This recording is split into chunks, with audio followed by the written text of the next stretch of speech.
it's just been a great experience being around all these other fans that are involved in appreciating the comic book, television, and film mediums.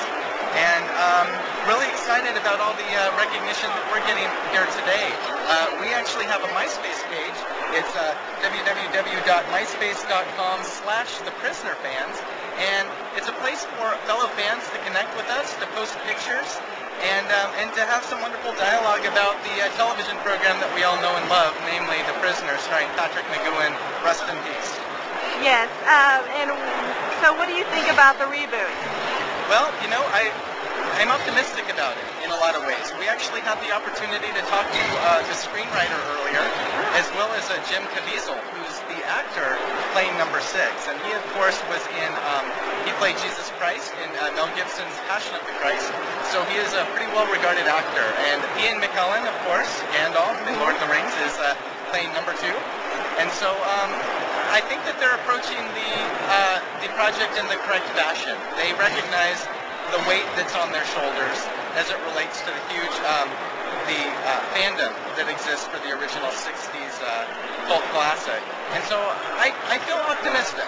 I wish them the best. I'm looking forward to it. We had an opportunity to be in on one of the panels earlier and witness. They showed about 9 minutes of footage, and it looked pretty good. So we're excited. Can I ask you a question about the original? Yeah. I know there's a lot of differing opinions. What did you think of the end? The end, Fallout. Wow, yes. A very, very controversial episode. Well, I don't want to say too much for people that may have not seen that last episode. Right.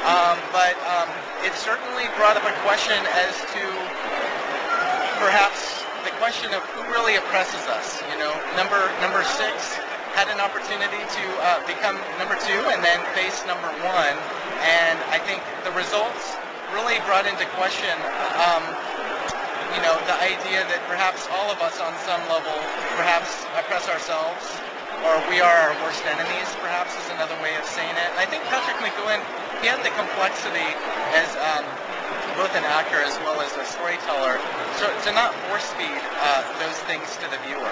And so there are some fans that even argue that the final episode, Fallout, really isn't the final episode, because there's a little segment right at the very end where you see a car pull up, and it does bring into question whether that's the final episode or not. So very good. So were you satisfied by the ending? Gosh, that's a tough question. I don't know if I want to be. In some ways yes, in some ways no. You know, it's always hard. I think that especially if a series is seminal as The Prisoner, it's always hard to have a final episode that really satisfies all the viewers. I mean, you know, Seinfeld is a perfect example. I was a huge fan of Twin Peaks. Final episode of Twin Peaks, there's differing opinions on that, but I think that it, in some ways, it represented what was best about The Prisoner, namely that it actually, in some ways, brought up more questions than it answered. And for that, I do respect the final episode. So. Excellent. Well, here's a lighthearted one. Are you familiar with the sport slam ball? Not so much. Okay, this is basketball where they jump on trampolines to dunk the ball, and I'm wondering if they owe a little bit to The Prisoner. Okay. I gotcha. Yeah, those episodes where the training sequences. Yes. And that, you know, maybe you're onto something. Maybe we should. Maybe I'm the only one who noticed that. Maybe we should all credit Patrick McGoohan for the rising popularity of slam ball. You know, and in some ways, perhaps the balls are similar to mini rovers too. You know, we could argue that the rover has also been kind of taken for granted in pop culture because.